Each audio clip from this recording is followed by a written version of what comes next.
Égypte. Ce mot à lui seul évoque une avalanche d'images. Les pyramides colossales, les momies figées dans l'éternité, les mystérieux hiéroglyphes, les eaux nourricières du Nil, ou encore ces élégantes statues de chats qui trônent avec majesté. Pourtant, cette civilisation ancienne et envoûtante ne se résume pas à ces symboles connus. Dans cette vidéo, nous allons vous faire découvrir certaines des pratiques les plus surprenantes, étranges ou méconnues des anciens Égyptiens. Numéro 1. L'entraînement des babouins pour capturer les criminels. Vous avez peut-être entendu dire que les anciens Égyptiens vénérèrent les chats, mais saviez-vous qu'ils tenaient aussi les babouins en haute estime? Pour eux, ces animaux étaient de véritables officiers de police. Apparemment, les autorités égyptiennes gardaient des babouins en laisse et les lâchaient sur les criminels quand c'était nécessaire. Parmi les hiéroglyphes classiques et les œuvres d'art, y compris un fragment appelé « Royaume ancien » de la 5e dynastie, vers 2498 à 2345 avant notre ère. J.C. On voit des babouins capturant des voleurs ou d'autres criminels, les mordant ou les tenant par la jambe. En plus d'aider la police, ces animaux étaient aussi entraînés à ramasser des fruits, brasser de la bière et danser. Ils étaient tellement vénérés dans la culture égyptienne que des tatouages à leur image ont été trouvés sur certains corps de momies. Numéro 2. Le sacrifice et la momification des crocodiles dans les rituels. Alors que les archéologues ont trouvé des corps humains momifiés en Égypte, ils ont aussi découvert des restes de crocodiles. Ces momies étaient moins à préserver, mais pas toujours de la même manière que les humains. Par exemple, en 2019, lors de fouilles dans une tombe intacte de la nécropole de Khoubet El Awa, sur la rive ouest du Nil, 10 reptiles ont été trouvés momifiés sans utiliser de résine, essentielle dans le processus de momification. Cependant, la découverte de crocodiles momifiés bien préservés n'est pas rare pour les chercheurs. On pense que les anciens utilisaient ces animaux comme offrandes sacrées, soit comme nourriture pour les habitants de l'au-delà, soit pour les réincarnations de divinités spécifiques, notamment liées à Sobek, le dieu de l'eau et des crues du Nil. Numéro 3. L'usage de cendres et de coquilles pour l'hygiène dentaire. Les anciens Égyptiens ne négligeaient pas la question de la laine fraîche. Avec de la pierre ponce, ils broyaient des cendres de sabots de taureau et des coquilles d'œufs brûlées en poudre. Ensuite, ils appliquaient cette poudre sur leurs dents et leurs gencives pour protéger leur bouche des problèmes d'hygiène. On pense que cette méthode était assez efficace, du moins pour un nettoyage mécanique. Cependant, d'un point de vue général de santé, ce n'était probablement pas idéal, car cela provoquait des saignements importants des gencives. À différentes époques, les Égyptiens utilisaient aussi un mélange de poivre, de fleurs d'iris et de sel-gemme pour nettoyer leurs dents. Fait intéressant, ce sont eux qui furent parmi les premiers à inventer les brosses à dents ou bâtons à mâcher, comme on les appelait alors. Ils fabriquaient ces instruments à partir de branches, utilisant un côté comme cure-dents et l'autre comme brosse. Les représentants de cette civilisation ont aussi développé leur propre version de bonbons à la menthe, fait d'un mélange d'herbes bouillies et d'épices comme l'encens ou la cannelle, mélangés avec du miel, qu'on pouvait mâcher ou sucer. Numéro 4. Le rasage des sourcils en hommage aux chats défunts. Vous l'aviez sans doute deviné, nous revenons aux chats dans cette vidéo. L'amour des Égyptiens pour ces animaux n'était pas une plaisanterie. Ils croyaient que les chats portaient chance à ceux qui les possédaient et les traitaient donc avec une révérence particulière. De plus, ils aimaient tellement leurs chats que, lorsqu'un de ces animaux mourait, tous les membres de la famille se rasèrent les sourcils pour pleurer sa mort. Ils continuaient à porter le deuil jusqu'à ce que leurs sourcils repoussent. Numéro 5. Les bains de lait aigre pour sublimer la peau. Les anciens Égyptiens, y compris Cléopâtre, se baignaient dans du lait aigre, généralement du lait d'ânesse, pour améliorer l'apparence et l'état de leur peau. Aujourd'hui, nous savons que le lait aigre contient de l'acide lactique, un acide alpha-hydroxylé naturel. Ces acides exfolient la surface de la peau pour permettre à de nouvelles cellules cutanées, plus uniformément pigmentées, de se former et de prendre leur place. Dans le cas de Cléopâtre, On dit que 7000 ânesses étaient nécessaires pour ses bains quotidiens afin de fournir assez de lait. Au moins, elle ne le gaspillait pas. Numéro 6. L'utilisation du pain moisi comme remède aux blessures. Comme déjà mentionné, les anciens Égyptiens étaient assez ingénieux et débrouillards. Mais leur méthode de soigner les blessures avec du pain moisi peut sembler un peu étrange. Cependant, elle était en réalité efficace et a préfiguré la pénicilline et d'autres antibiotiques utilisés aujourd'hui. Cette méthode fonctionnait parce que la moisissure sur le pain était généralement un champignon qui produisait des composés chimiques tuant ou supprimant la croissance des bactéries autour d'une coupure, d'une éraflure ou de toute autre plaie ouverte. Numéro 7. Hatshepsut, la pharaone à la barbe postiche. Hatshepsut était une pharaone égyptienne de la 18e dynastie. Le seul problème était qu'elle était une femme, et les pharaones, dont il n'y en eut que 3, n'étaient pas aussi respectés que leurs homologues masculins. Bien que l'Égypte ancienne soit connue pour son égalité des genres, cela ne s'étendait pas à ses dirigeants. Quoi qu'il en soit, Hatshepsut décida de prendre les choses en main et commença à porter une longue barbe dans le style égyptien ancien pour paraître plus masculine. Certaines représentations artistiques d'elle montrent souvent cette fausse barbe. Numéro 8. Les pochettes d'os de souris portées par les enfants. Il semble que les gens croyaient que les os de rongeurs pouvaient guérir les enfants de maladies. Par exemple, on dit que pour soigner un nourrisson malade, sa mère mangeait une souris. Ensuite, les os de cette souris étaient placés dans une petite pochette en coton, nouée avec 7 nœuds, et suspendue autour du cou de l'enfant comme un talisman. Il y a aussi des spéculations selon lesquelles les gens des classes inférieures utilisaient une méthode similaire pour guérir les enfants qui avaient des problèmes d'énurésie. Numéro 9. Les jarres canopes, gardiennes des organes vitaux. Les jarres canopes étaient des récipients utilisés pour stocker et préserver les organes internes d'une personne décédée pendant la momification, puis enterrés avec elle. Chaque jarre contenait un organe distinct. La première les poumons, la deuxième le foie, la troisième les intestins et la quatrième l'estomac. Quant au cœur, il était considéré comme le siège de l'âme d'une personne et restait donc dans le corps. Au départ, ces jarres étaient d'as simple et sans décoration, mais avec le temps, elles devinrent de plus en plus ornées. Elles finirent par représenter les 4 dieux connus sous le nom de fils d'Horus. Hapi, avec une tête de babouin, conservait les poumons. Douamoutef, avec une tête de chacal, conservait l'estomac. Imseti, avec une tête humaine, conservait le foie. Et Kebesenouf, avec une tête de faucon, conservait les intestins. Numéro 10. Pépi II, un règne légendaire de 90 ans. Si la légende est vraie, alors le roi Pépi II détient le record du plus long règne de l'Égypte ancienne. Pas moins de 9 décennies. Il monta sur le trône à seulement 6 ans et vécut jusqu'au milieu ou à la fin de ses 90 ans. Il régna sur l'Égypte pendant la 6e dynastie. Cependant, de nombreux égyptologues modernes contestent ce fait et estiment que Pépi II a régné environ 64 ans à la place. Si c'est le cas, alors Pépi II est le 2e pharaon au règne le plus long, après Ramsès le Grand, qui régna plus de 66 ans pendant la 19e dynastie. Numéro 11. L'art sophistiqué du tatouage dans l'Égypte ancienne. De nos jours, les tatouages ne sont pas considérés comme inhabituels, ce qui explique peut-être pourquoi la culture des tatouages en Égypte ancienne est souvent négligée. Les archéologues ont non seulement découvert des momies tatouées datant de la 11e dynastie, mais aussi des images de femmes vivantes avec des tatouages sous forme de points et de tourbillons sur le bas de la poitrine, l'abdomen et les cuisses. De nombreux historiens pensent que ces marques, en raison de leur emplacement, étaient associées à une demande de protection et de bénédiction des dieux pendant la grossesse. On croyait que seules les femmes de haut rang se faisaient tatouer.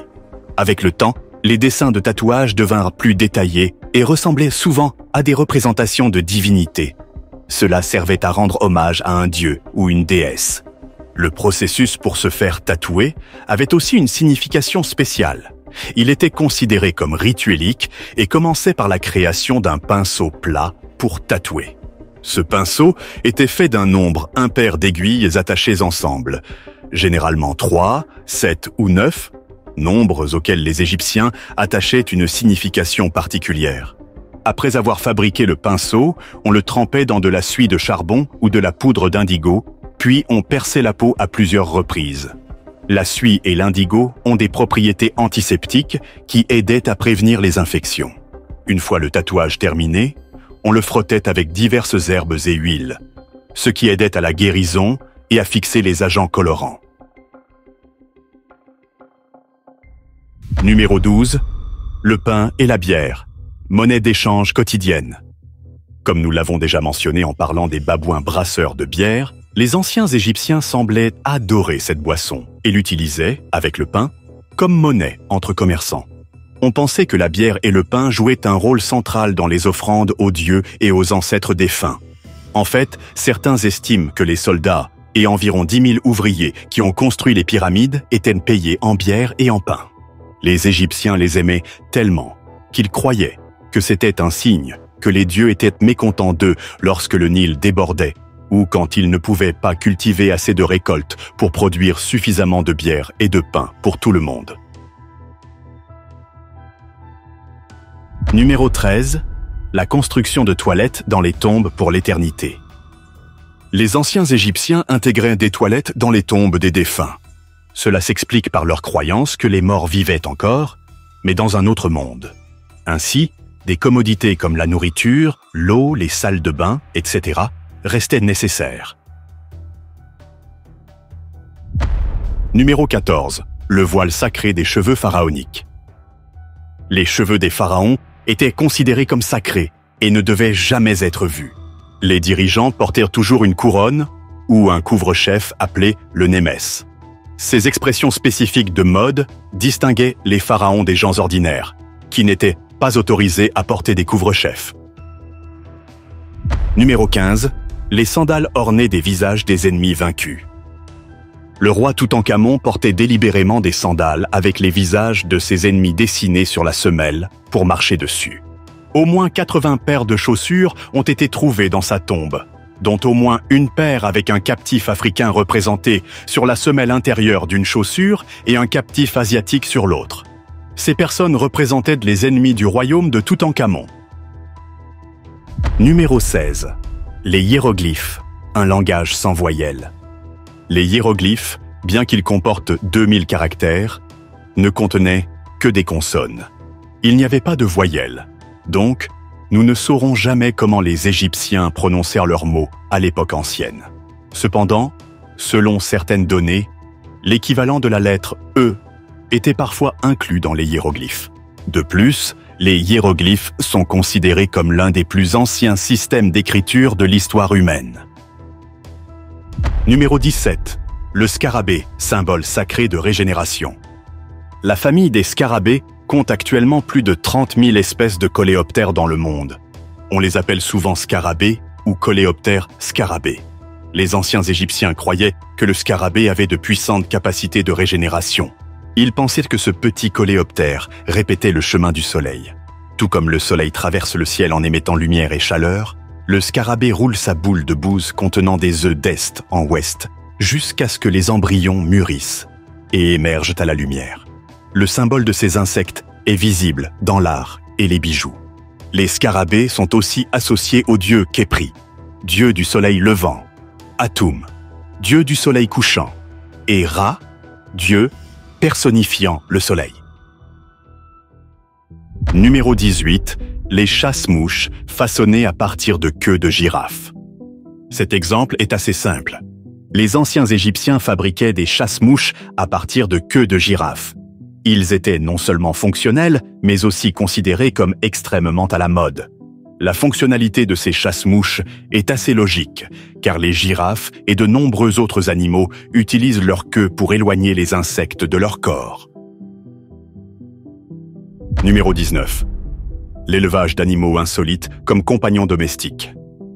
Nous avons déjà parlé de l'amour des anciens Égyptiens pour les chats et les babouins. Mais apparemment, ils gardaient aussi d'autres animaux comme animaux de compagnie, y compris des faucons, des ibis, oiseaux des marais à longues pattes, des lions, des gazelles et des singes. À côté des chats, ils avaient aussi des chiens domestiqués, qui restent des animaux de compagnie courants aujourd'hui. Bien qu'à l'époque ancienne, les chiens étaient plus souvent utilisés pour la chasse et la garde. Cependant, pour être juste, les gens modernes utilisent encore les chiens à ces fins. Les chiens égyptiens anciens incluaient des lévriers, des salouki, des mastifs et des teckels. Numéro 20. L'enterrement des pharaons avec leurs serviteurs miniatures. Au premier jour de l'Égypte ancienne, les corps des serviteurs des pharaons étaient enterrés aux côtés de leurs chefs décédés. Cependant, avec le temps, les pharaons étaient enterrés avec des centaines de modèles miniatures de leurs serviteurs. Ces figurines, appelées Ousheptis, étaient inhumées avec le pharaon avec l'explication qu'elles étaient destinées à faire le travail que le pharaon ne voulait pas accomplir dans l'au-delà. Les figurines semblaient aussi momifiées, ce qui est logique puisqu'elles étaient également censées voyager vers l'au-delà. Les modèles étaient créés pour divers usages. Par exemple, de petits soldats, fermiers, cuisiniers, brasseurs, pêcheurs et bateliers ont été découverts avec leurs outils correspondants dans les mains, nécessaires pour accomplir leurs tâches spécifiques. À l'intérieur de chaque tombe était inscrit un sortilège magique pour activer les figurines enchantées. En particulier, il s'agissait du sortilège numéro 6 du livre des morts, qui disait « Ô Oushepti, si le défunt est appelé à accomplir un travail qui doit être fait dans le pays des morts, cultiver des champs, irriguer la terre ou transporter du sable de l'est à l'ouest, fais-le pour lui. Ouah. » Numéro 21. Les larmes d'Isis, origine mythique des crues du Nil. Les anciens Égyptiens croyaient que le Nil débordait chaque année à cause des larmes versées par la déesse Isis sur son mari assassiné, Osiris. On pensait qu'elle pleurait en signe de deuil et dans une tentative de reconstituer son corps. Pendant la saison des crues, les Égyptiens célébraient la nuit des larmes, descendant le fleuve sur des bateaux colorés, louant leurs dieux et offrant des cadeaux au Nil. En fait, cette fête est encore célébrée aujourd'hui, mais elle est davantage un hommage au passé et à la culture égyptienne dans son ensemble. Numéro 22. L'épagne, bouclier contre les maux et les esprits. Certains historiens pensent qu'en Égypte ancienne, la population, surtout les hommes, utilisait des pagnes comme moyen de prévenir la propagation des maladies lors de rencontres intimes. Les hiéroglyphes montrent aussi que les hommes portaient des tissus fins pour protéger leur bas-ventre du soleil et des maladies tropicales pendant les batailles, et pour repousser les mauvais esprits. On pense aussi qu'ils teignaient les tissus de diverses couleurs pour les rendre plus attrayants et séduisants. Cette pratique est également considérée comme un culte du dieu de la reproduction et de la fertilité. Numéro 23. L'inceste royal, une tradition pour préserver la lignée. Cléopâtre est un excellent exemple de cela. On pense que ses parents étaient frères et sœurs, et elle-même a épousé ses deux frères à des moments différents. Bien qu'il n'y ait pas eu d'enfants de ces mariages, cela était souvent fait pour maintenir une lignée pure. On croyait qu'Isis, dont nous avons déjà parlé, et Osiris étaient frères et sœurs qui se sont mariés pour préserver le pouvoir de leur famille. Si vous regardez la généalogie des pharaons, vous verrez de nombreux mariages entre frères et sœurs, voire entre parents et enfants. Bien sûr, comme nous le savons aujourd'hui, cela conduit généralement à des défauts graves chez les descendants. Par exemple, le roi Toutankhamon avait un défaut congénital à la jambe qui causait des problèmes de mobilité et des troubles de la parole dus à une fente palatine. D'autres pharaons présentaient d'autres anomalies développementales, comme le syndrome de Froelich, causé par une consanguinité extensive dans les familles royales. Cette tradition a continué jusqu'à ce que les derniers pharaons égyptiens natifs arrivent au pouvoir. Numéro 24. Les serviteurs enduits de miel pour repousser les insectes. Pépi II, dont nous avons aussi déjà parlé, était connu comme un dirigeant particulièrement exigeant. Peut-être était-ce dû au fait qu'il est devenu pharaon très jeune, mais quelle qu'en soit la raison, il se sentait clairement particulièrement privilégié, peut-être encore plus que les autres pharaons. Il détestait les mouches et exigeait que ses serviteurs soient couverts de miel, ce qui aidait à détourner les insectes de lui. Pépi II était aussi connu pour d'autres comportements inhabituels.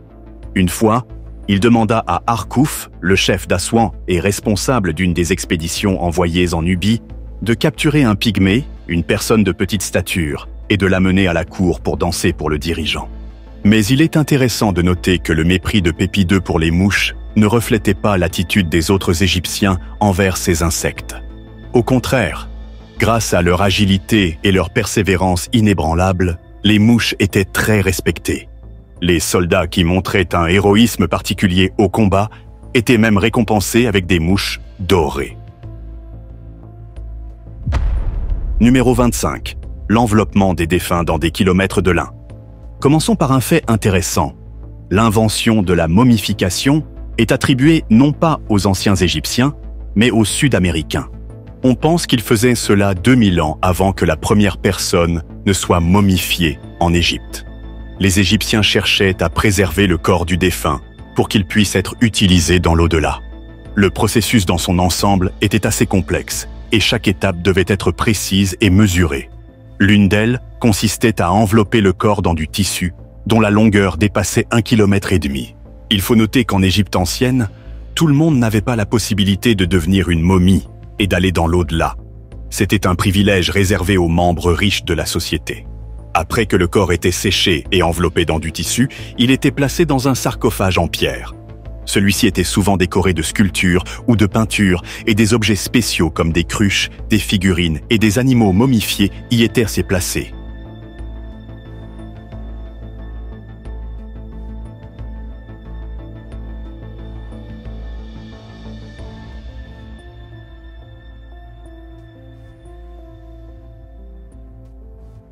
Si vous avez aimé cette vidéo, n'oubliez pas de lui donner un pouce levé, de vous abonner à la chaîne et d'activer la cloche de notification.